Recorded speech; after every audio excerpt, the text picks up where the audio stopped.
Okay, so I'm here again to review another Nicolas Winding Refn movie. First I did Bronson, now Valhalla Rising. I know what I'm going to say about Drive, but Only God Forgives can be anything, but the one thing I won't be is worse than this movie.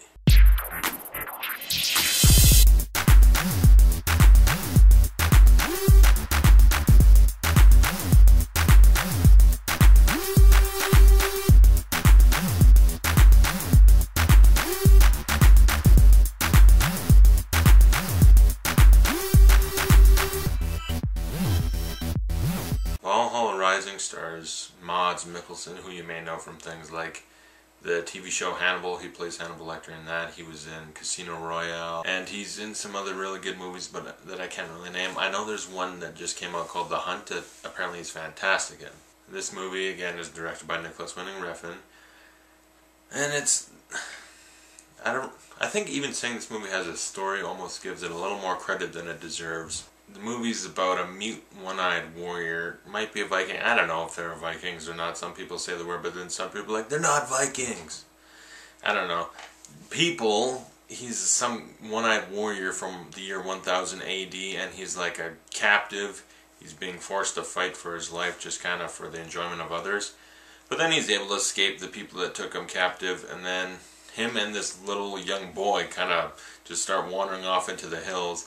Come across these Catholics that are about to go on a little boat voyage to try to find God's land.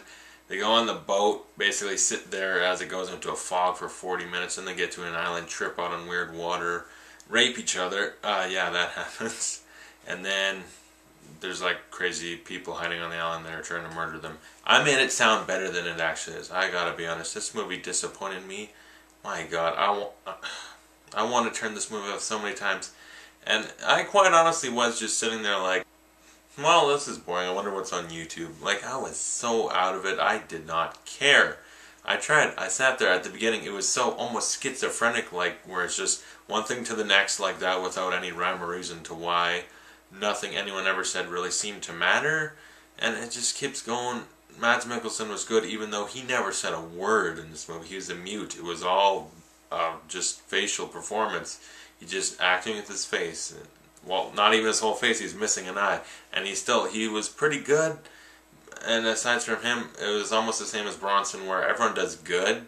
But except in this movie, there was no standout. Mads Mikkelsen didn't really stand out as a great actor. This movie was just overall so disappointing.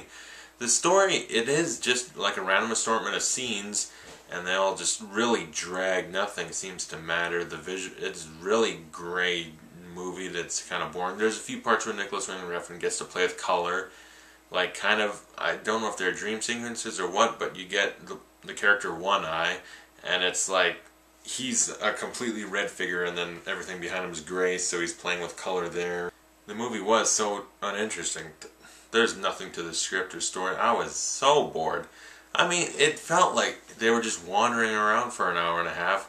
Nothing was happening. Nothing. A lot of people sitting there, and maybe like randomly an arrow hits someone and they die, and then they kind of look for a minute, and it's like someone got shot. Let's go wander around these hills for 40 minutes and do jack shit. I hated this movie. Hated it. I don't know what he was trying to do with this. Some people say it's like, oh, it's like a recreation of 2001: A Space Odyssey or something. A lot of people are saying this is some deep movie. There was nothing to it. At the end, I don't even really get what's going on. It didn't work for me. It seemed so pretentious, and I hated this movie. And that's disappointing. Nicolas Winding Refn, Bronson's really good. I love Drive. This movie sucked. It was disappointing because I could just barely kind of figure out what he was going for in this movie. This movie bored me to death. That's the worst thing a movie could do, because I've sat through some piece of crap movies and I've still been able to be like, well, it's a terrible piece of crap, but I don't want to shut some movies off, because like if I don't see how it ends, then it feels like, well, it's a waste. You gotta try. This movie, I was perfectly fine like 30 minutes in, just like, you know what, I could shut this off, walk away, not know what happens the rest of the movie, and not care. And honestly, if I did, I wouldn't have missed nothing. There's nothing to this movie I hated. It thinks it's deep and philosophical. There's nothing to this movie. It's shit, honestly. It's shit. It's shit on a plate. I give Valhalla Rising an F, and I considered this. I thought about it. I was thinking maybe I could try for like a C- or at lowest a D, but honestly, no. I think about it. I thought about it. I slept on it, and I'm like, when I went to bed last night after watching it, I was like, it's really bad and boring, but you know, I kind of see what he's going for. I thought about it. I don't care what he's going for. This movie bored me to tears. I was getting a headache. The movie sucked. Oh my god. And it's so disappointing to say that. I like this director. There was nothing to this movie I enjoyed. The cinematography and the way it was shot was okay. That didn't make the movie awful. Never watch it. Don't waste your time. And to the people that love it, I want someone to honestly spell it out to me why they love it so much, because I don't get it. I don't get it. So if you like this review, like or subscribe. If you've seen this movie, comment on what you thought about the movie. If you've seen it and like it, please tell me why. I want to know why people like it. And thanks for watching, and I'll see you in my next review when I review Drive. I am very excited to talk about this one. One of my favorite movies of all time. It's going to be fun to review that. It'll be much funner than this, I'll tell you that. And I can't wait to watch again. That's the type of movie I can watch 60 times over and not get bored of it. Alright, thanks for watching. I'll see you guys later.